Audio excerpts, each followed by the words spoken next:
Semuanya, kembali lagi dengan Pak Guru. Kali ini kita akan belajar bersama tentang teks observasi. Sebelum kita memulai pembelajaran, terlebih dahulu kita lihat kompetensi inti, kompetensi dasar, dan indikator dari materi yang kita akan pelajari. Kalian bisa stop video ini pada bagian-bagian tersebut ya. Ini kompetensi intinya.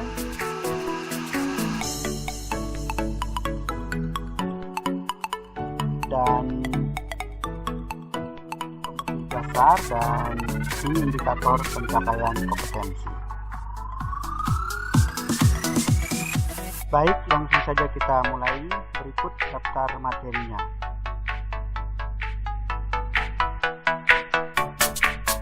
Apakah kalian pernah mengamati kegiatan-kegiatan alam yang ada di lingkungan sekitar, seperti mengamati bulan dan bintang di malam hari, melihat gulungan ombak yang berkerjaran di pesisir pantai, atau bahkan mengamati fenomena hujan asam yang banyak terjadi di perkotaan? Tanpa menjadi seorang peneliti yang handal, kita pun bisa membuat laporan-laporan itu dengan mengumpulkan fakta-faktanya loh. Lalu, kira-kira itu laporan jenis apa sih? Saksikan pada materi berikutnya. Baik kita sadari maupun tidak, sebenarnya kita pun pastinya pernah melakukan pengamatan atau observasi. Misalnya saja saat di jalan, kita mengamati anak-anak yang belum cukup umur tetapi sudah diperbolehkan orang tuanya mengendarai motor. Tidak pakai helm pula. Itulah yang disebut pengamatan. Setiap pengamatan akan fokus pada sebuah masalah atau fenomena tertentu. Untuk membuat sebuah observasi sempurna, selain fokus pada masalah tertentu, kita juga harus mencatat data-data yang akurat atau faktor pendukung, sehingga pengamatan tersebut dapat disusun menjadi laporan hasil observasi. Nah, kali ini kita akan belajar mengenai laporan hasil observasi. Untuk materi pertama adalah pengertiannya. Pengertian ini sangat penting agar kita bisa memahami materi-materi berikutnya. Jadi, apa sih laporan hasil observasi itu? Mari kita simak melalui penjelasan berikut ini. Laporan hasil observasi adalah teks yang memberikan informasi secara umum tentang sesuatu berdasarkan fakta dari hasil pengamatan secara langsung. Pengamatan atau bisa disebut observasi itu dilakukan oleh si pengamat dengan terjun langsung ke lapangan untuk mengetahui sebuah informasi yang ada.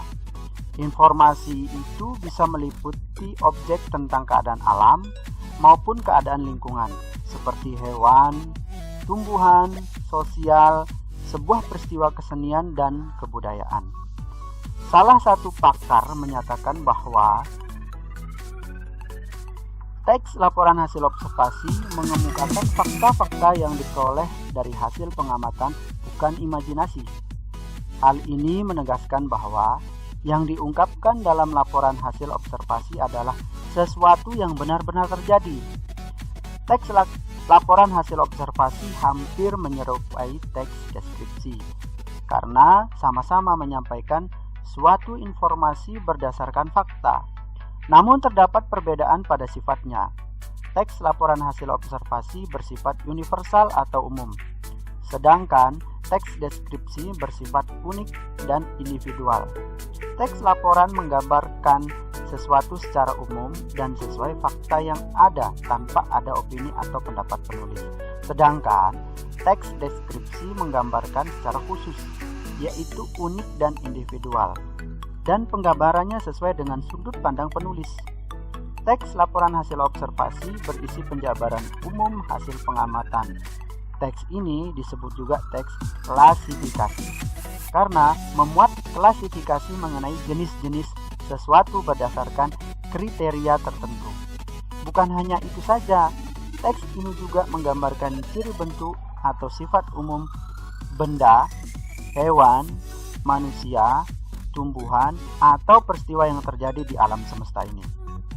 Melalui penjelasan Pak Guru tadi, Kalian tentu jadi paham kan tentang pengertian laporan hasil observasi?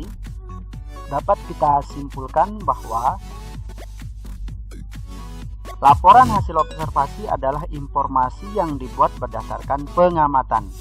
Ingin tahu lebih lanjut lagi tentang laporan hasil observasi? Ikuti materi berikutnya. Selanjutnya kita masuk ke ciri-ciri teks laporan hasil observasi.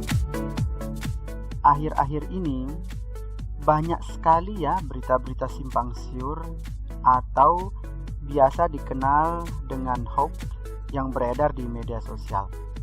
Berita hoax tentang gempa susulan, berita hoax tentang politik, dan berita hoax tentang selebriti. Sampai berita hoax tentang anak yang dikutuk menjadi ikan pari. Kita tidak boleh ya mempercayainya, apalagi membuatnya. Jika membuat sebuah tulisan haruslah sesuai dengan fakta, seperti ciri-ciri pada laporan hasil observasi. Kira-kira ciri-ciri lain pada laporan hasil observasi apa saja ya? Selain kalian memahami pengertian laporan hasil observasi, sekarang kita akan belajar tentang ciri-cirinya. Seperti apakah ciri-ciri teks ini? Kita akan pelajari bersama. Dari segi isi, laporan hasil observasi mempunyai ciri sebagai berikut. Pertama, bersifat objektif. Artinya, isi atau informasi dari teks ini tidak memihak. Kedua, ditulis berdasarkan fakta yang terjadi pada saat pengamatan dilakukan. Penulis hanya akan menginformasikan fakta tanpa memberikan opini atau sudut pandangnya. Ketiga, tidak mengandung hal-hal yang menyimpang, dugaan atau asumsi yang tidak tepat, atau juga tidak memihak terhadap sesuatu. Dan keempat, isi teks ini harus ditulis secara lengkap dan sempurna. Berdasarkan penjelasan tentang ciri-ciri teks yang sudah dipaparkan tadi, teks laporan hasil observasi memiliki 3 sifat, yaitu objektif, komunikatif, dan informatif. Artinya, isi teks tersebut memberikan informasi yang mudah dipahami oleh pembaca atau pendengarnya.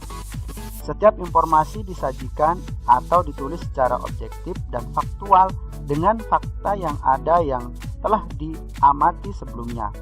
Tidak dibuat-buat atau tidak menurut opini penulis, serta dapat dibuktikan kebenarnya. Pak Guru punya sebuah laporan hasil observasi. Menurut kalian, apakah semua ciri-ciri yang tadi dipelajari ada di dalamnya? Berikutnya kita masuk ke fungsi laporan hasil observasi. Pak Guru mau tanya deh, apa fungsi dari undang-undang di negara kita? Jawaban yang benar adalah sebagai landasan hukum. Lalu, apa sih fungsi dari peraturan di sekolah? Jawaban yang tepat adalah untuk membentuk lingkungan sekolah menjadi disiplin ya. Ternyata segala hal mempunyai fungsi ya. Lalu apa sih fungsi laporan hasil observasi? Yuk kita simak penjelasan berikut ini. Pada materi ketiga ini kita akan belajar apa sih fungsi dari laporan hasil observasi. Supaya rasa penasaran kalian terjawab, ikuti materi berikut ini ya. Setidaknya ada 5 fungsi laporan hasil observasi. 1. Teks ini berfungsi untuk memberitahukan atau menjelaskan kegiatan pengamatan yang dilakukan. Hasil observasi terhadap suatu objek juga dapat berfungsi untuk memberitahukan kepada pihak berwenang atau terkait tentang suatu informasi. Fungsi selanjutnya, laporan hasil observasi dapat dijadikan sebagai dasar penyusunan kebijakan. Salah satunya adalah laporan hasil observasi kerusakan lingkungan.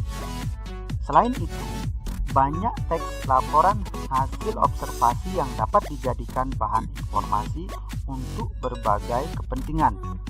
Dan yang terakhir, teks laporan hasil observasi secara umum juga berfungsi sebagai alat pendukung pencatatan suatu objek atau suatu kegiatan seperti pada naskah-naskah kuno yang mencatat suatu kegiatan di masa lalu.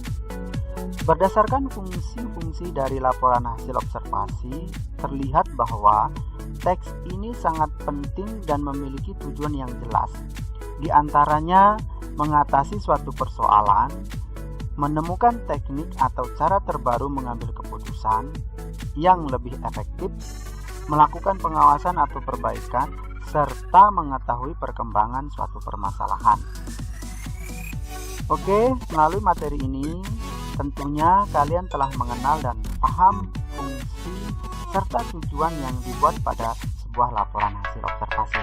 Terus semangat ya! Sebelum orang tua kita menikah, tentunya mereka melalui fase perkenalan dulu, bukan? Fase perkenalan merupakan hal yang penting dalam memulai suatu relasi, seperti pada laporan hasil observasi. Tahap perkenalan ada pada struktur awalnya loh. Lalu apalagi ya yang ada pada struktur berikutnya? Yuk kita simak berikut ini. Adalah materi terakhir pada pembahasan teks laporan hasil observasi. Tentunya setiap teks memiliki unsur pembangun yang membedakannya dengan teks lainnya. Pada materi ini kita akan belajar tentang unsur pembangun, yaitu struktur laporan hasil observasi. Seperti apa struktur laporan hasil observasi? Yuk kita pelajari. Setiap teks pasti memiliki struktur atau unsur pembangun. Demikian pula dengan teks laporan hasil observasi. Teks laporan disusun oleh 3 bagian struktur teks, yaitu pernyataan umum atau klasifikasi, deskripsi bagian, dan deskripsi manfaat. Kita ikuti penjelasannya satu persatu ya. Bagian pertama adalah pernyataan umum atau klasifikasi. Tahap pernyataan umum atau klasifikasi merupakan semacam pembuka atau pengantar tentang hal yang akan dilaporkan. Bagian ini berisi hal umum tentang objek yang akan dikaji, menjelaskan secara garis besar pemahaman tentang hal tersebut, seperti penjelasan atau pengertian yang akan dilaporkan. Oleh karena itu, pada bagian pernyataan umum terdapat kalimat definisi. Pernyataan umum atau klasifikasi biasanya berada di awal paragraf dan akan dikembangkan sehingga menjadi sebuah paragraf yang rinci. Bagian selanjutnya merupakan aspek yang akan dilaporkan. Aspek ini terbagi atas 2 bagian, yaitu deskripsi manfaat, yaitu deskripsi bagian, dan deskripsi manfaat. Deskripsi bagian berisi uraian detail mengenai objek atau bagian-bagiannya. Bagian ini merupakan hal yang akan dilaporkan, seperti ciri-ciri dari hal yang akan dilaporkan tersebut. Aspek yang dilaporkan berisi penjelasan yang detail tentang jalannya penelitian fenomena yang dibahas, rincian bagian-bagiannya, sifat-sifatnya, dan sebagainya. Deskripsi bagian yang baik disajikan mengikuti urutan pengklasifikasian. Intinya adalah anggota atau aspek yang dilaporkan merupakan penjabaran dari penjelasan umum atau klasifikasi yang sudah ada, sehingga menghasilkan paragraf yang padu. Bagian ketiga adalah deskripsi manfaat. Manfaat menunjukkan bahwa setiap objek yang diamati memiliki manfaat atau fungsi dalam kehidupan.